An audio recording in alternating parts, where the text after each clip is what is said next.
A soft and furry creature that bounces and jumps. Welcome home, Moon Goddess. This one talks too. Allow me to introduce myself. I am a Dodoco from a distant archipelago, the most mischievous of all my Dodo brothers and Dodo sisters. When the going got tough, I powered through, and when I met obstacles, I boomed them away. That sounds like a lot of fun. Doesn't it just? Oh, but then the trouble started. Recently, I found a lovely beach, the same beautiful jelly color as my hometown, and so I dove in to have a look, only to find it overgrown with seagrass and nasty little spiky fish everywhere, looking to turn me into a Dodoco kebab. I made it back to shore by the skin of my teeth, but my tail was sorely hurt. Couldn't you just boom them away? Oh, I wanted to, believe me. But I've heard that you, Moon Goddess, can understand animal speech. The last thing I wanted was to cause a gigantic fuss and get taken to court by a school of spiky fish. I'd be driven out of these waters for good, and my winter holiday would be ruined. And so, dear Moon Goddess, I was wondering if you might lend me your allegiance. Are you roping me into a crime? Oh, let's call it a once-in-a-lifetime carefree adventure. Does that sound better? All the festival goers tonight are dressed up as the Moon Goddess, but there's nothing to say that the Moon Goddess can't disguise herself as a Dodoco, is there? Besides, this is your home. You should be free to be whoever you wish. I'm afraid I'm not well acquainted with Dodocos, Madam Mage. Oh, that's quite all right. We Dodocos are innocent, happy creatures with a free-spirited nature. Many, like myself, are mischievous troublemakers. Others are lazy souls who like nothing better than to lie down on a nice rock and take a nap. In our eyes, every creature who yearns for happiness and freedom is a Dodoco. But perhaps in yours, we Dodoco are a fluffier and more mischievous breed of Kuhenki. Yes, that is a much easier image to follow. Oh, wonderful! Then let's play! Grab onto my tail and follow me into the sea! Time to settle some scores with the bad guys!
Ooh, a remarkable talent!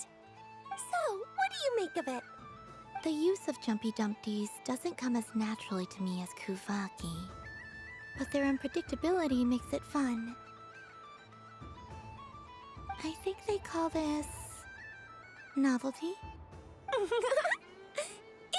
Indeed!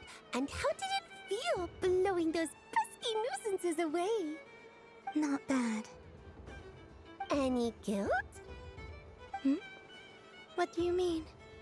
Oh, wonderful. Lovely answers to all 3 questions.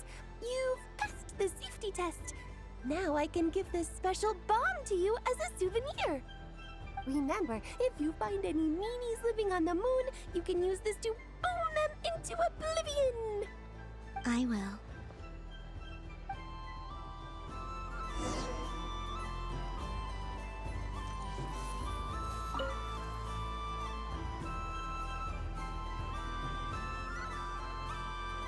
I wouldn't say it's unfair, exactly. I mean, your voice goes right into people's heads. How would you explain that to the kids? You can't just explain it away as magic. Is something the matter? Ah, Miss Columbina! No, nothing you need to worry yourself about. Ah, impeccable timing. Stick around for a second, Miss Columbina. I need your input on something. This self-proclaimed Knight of Justice has yet to give me a satisfactory answer. I, for one, would like to hear your verdict on the matter. Hey, now, I left the flagship just to help you out, Miss Nicole. What's going on? So Alice and I are both using long-range remote control spells that work on similar principles, allowing us to attend this festive fair in Dodeco form. Sorry, let me backtrack a little. While similar, there are some key differences. Alice, being a great mage, wanted her Dodeco to reflect something of her own charm and mystique. So she adjusted the way its tail moves when it spins around. An entirely gratuitous move, in my opinion. I hardly see how anyone is going to notice that. If anything, I'd say that anyone who stares intently enough at a Dodeco's tail to notice such a small detail is someone we ought to be highly concerned about. I only say this to emphasize that my question has nothing to do with tails. Now that we're clear on that, why is Alice's Dodeco permitted to interact directly with the children celebrating Moon Prayer Night, while mine is not? Your voice speaks directly into people's minds. See? Exactly what I said. Miss Nicole? I can't stand it. I know that probably makes me sound like a whiny child acting out in front of their parents. And it's a little embarrassing now that I think about it. But hey, I've said it now, I can't take it back. That would be even more embarrassing. Also, don't go reading too much into that analogy. It was off the top of my head. I'm actually an awful lot older than either of you. Miss Nicole, are you saying that you'd like someone to play the game you've prepared? I'm not so invested in that. It's just something cobbled together using items I borrowed from Alice. She probably didn't even make them herself. The point is, I want to know everyone's thoughts after they receive their prizes. But as you've said, I can't just ask. I've been biting my lip for so long, and I've had no one to vent my frustrations on. I thought this was going to be a nice, straightforward festival where I'd get the chance to guide people to treasure. Well, can I play? I can't guarantee that I'll win a prize, but You will? I'd like to try. Then what are we waiting for? Let the game begin! It's like they forgot I was ever here.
Congratulations, Miss Columbina!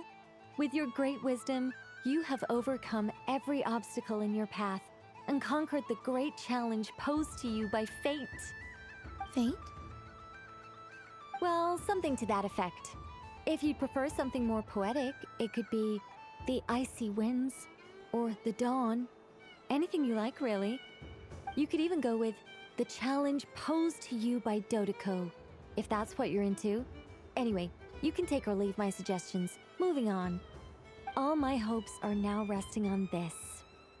Can I open it now? Stop teasing me. Please, I'm begging you. No more talk. Just open it. Wow. What a lovely sculpture. Classic and cute at the same time. Thank you, Miss Nicole. I'll always treasure it. Ah, there we go. Music to my ears. You have my sincerest gratitude, Miss Columbina. Thank you for sharing your precious time with me and fulfilling my wish. Don't mention it. You've all done much to help me. And still, I'm the one receiving all these gifts. Welcome home, Moon Goddess. Oh, you're the genuine article. Alice was right. This moon prayer night was worth watching after all. Another one that talks. Greetings. Pleased to make your acquaintance. I am the Hexenzirkel member they call B. Barbeloth Trismegistus. Columbina Hyposelenia. Pleased to meet you too. Hyposelenia. A fine name indeed. Now then, Miss Columbina, do you wish to hear a mage's divination? Divination. The Frost Moon Scions used to ask me what would happen in the future. Is this like that? From the perspective of the one seeking answers, perhaps. As you look to your journey ahead, if you seek to understand the unknown, resolve your doubts, and soothe the confusion in your heart, divination could be for you. The unknowns on my journey. Of course, if one wishes to peer into fate, then hydromancy is the more precise option. But that is a complex affair, and to relegate that majestic art to the status of a festive amusement would seem somewhat uncouth. Besides, it is sometimes better to not know fate with great certainty. Hence, I shall use the suitably festive Luna Arcana to tell your fortune instead. It is more popular with the youth in any case. Lunar Arcana. Indeed. Unlike hydromancy, this will only display possibilities and trends. People like to think of themselves as creatures of agency and free will. Peering too far and too clearly into the future is detrimental to both body and soul. I'd like to give it a try. Of course you may. Come then, take a seat, Miss Columbina. Before we begin, are there any specific questions you would like to ask? Let's stick to general possibilities and trends, like you suggested. Ah, very well. Then I shall use the basic Lunar Arcana deck. Now, try to relax. Cast your mind upon the things you have experienced and the things you are soon to experience. I will shuffle the deck. Would you like to cut the cards yourself? You do it. No problem. Now then, to make things easier for the seeker, that is to say, you, I shall decipher the cards from your perspective.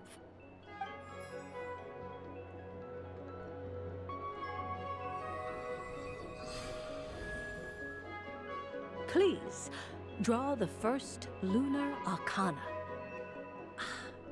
This represents destiny and is the foundation for the divination as a whole.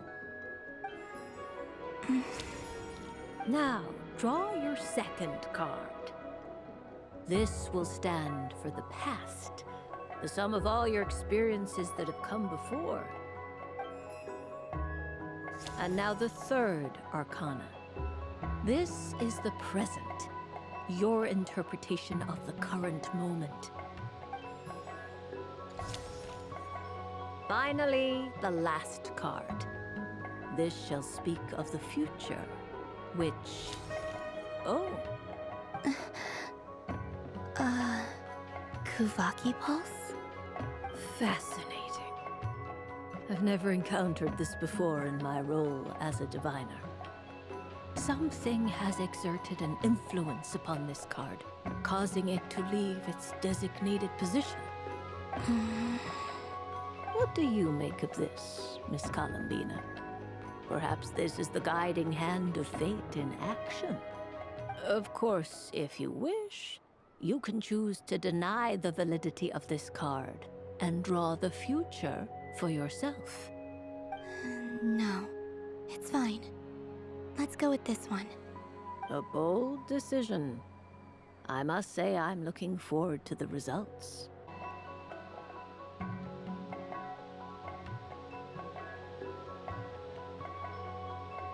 When the moon is placed on the destiny tile, it indicates that your destiny is not what it may appear on the surface. Instead, it may yet have a hidden side. It symbolizes a journey through the fog, fraught with uncertainty and deception, where one must face inner challenges head-on. I don't understand. Patience, my dear. This is but the first card, which serves as a basis for the interpretations that follow. Our divination will only grow clearer from here on out. Now then, flip the second card, the one that speaks for the past. Ah, the Hermit, but inverted. Inverted? Yes. The Hermit symbolizes solitude, introspection, and the pursuit of truth. When inverted, it represents isolation, truth out of reach, and a path that leads one astray.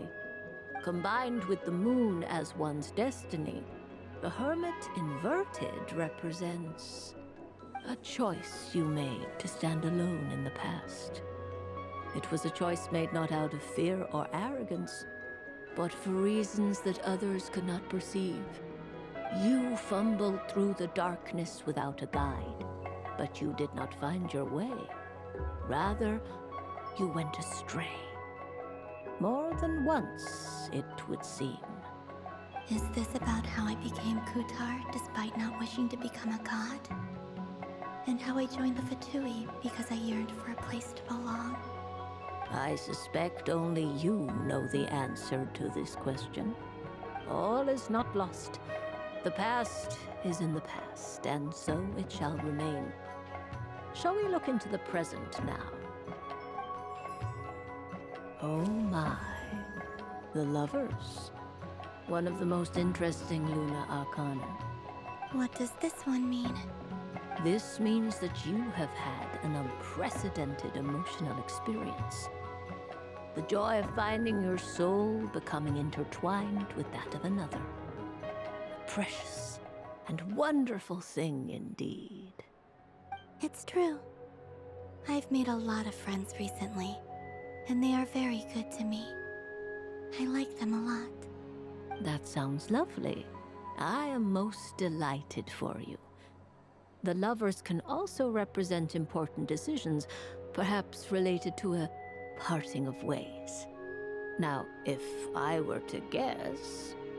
Yes. My return to the moon.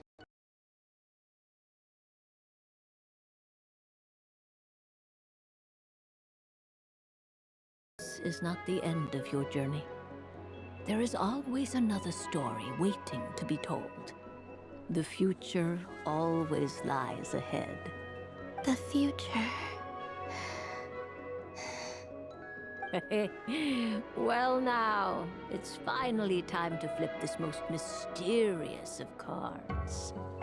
Why did it appear? And what does it wish to tell you?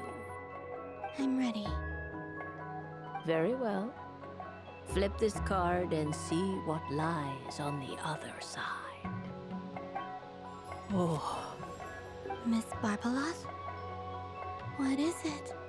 this card is death. That doesn't sound very good. It depends on how we interpret it. It is true that it can represent an agonizing death, a complete and utter end, but at the same time, it can also represent rebirth.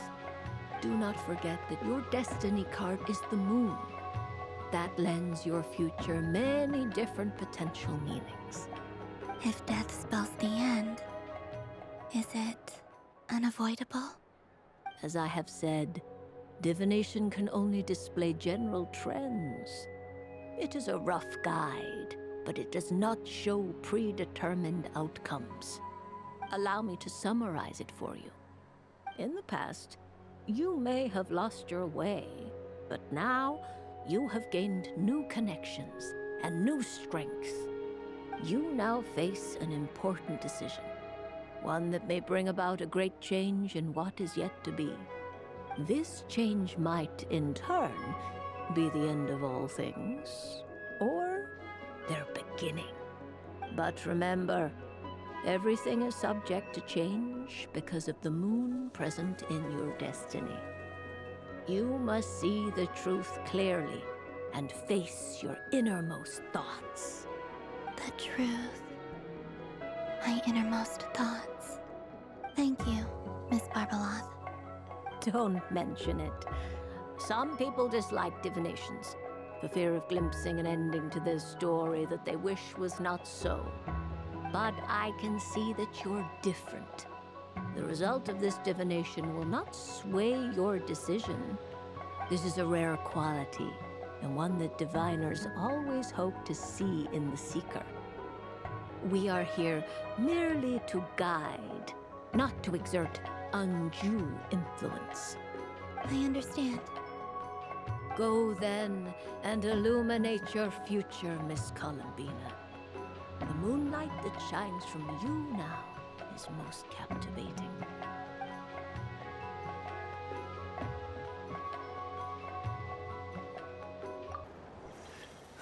It'd be rude to just leave without saying anything. But at the same time, I don't want to barge into their lively conversation just to announce that I'm leaving. I guess I'll just wait a little longer. Huh? Albedo? This sketch is for you, Grandmaster. Oh, a gift for me. Thanks. Let's see what you've done for me. The North Wind left in a lurch. Dodoco's Whirligig! Come check out Dodoco's Whirligig! Ah, welcome home, Moon Goddess. Might I ask what this is? Ah, it's a very special amusement sponsored by the Great Mage herself. Ride on a soft and furry Dodoco and embark on an unforgettable adventure. I say that, but I'm just following a script here. Who is this mage, anyway? And what the heck is a Dodoco? I'd like to ride. No problem. But, are you by yourself? Is that not okay? Oh, no, it's fine. It's just that each Dodoco can accommodate 2 passengers. Would you like to bring a friend along? My friends. That should do it. Now, we just need to get everyone else to draw something on it too. But we gotta keep it a secret from Columbina. Traveler.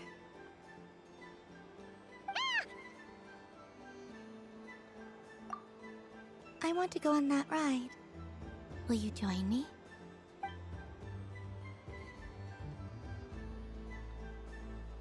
Let's go then. Don't worry, Paimon will do the rounds. You go have fun.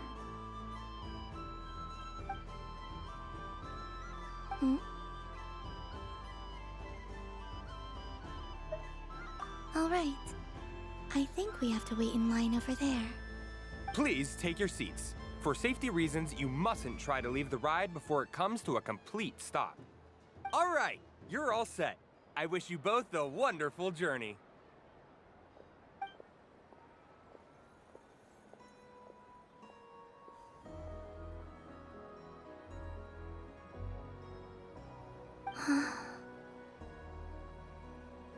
Not bad.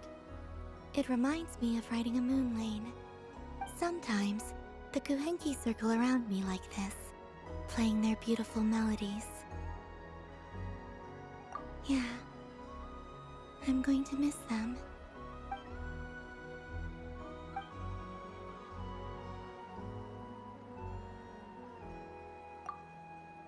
It does. I've felt scared in the past, too. But this is a little different. You know something? I got to see a lot of fascinating things during my disappearance. I saw how the Frost Moon Scions act around their families. So different than how they used to act in my presence. And I also saw how they interact with their friends. It made me curious at first.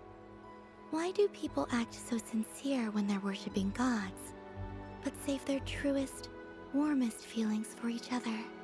Slowly, I came to realize that it's because they trust one another. They know, deep down, that they'll be accepted for who they are. All of it. The good and the bad. I know. I knew it the moment you started calling out my name. What I fear now is the end. I fear losing all this the very night I have gained it.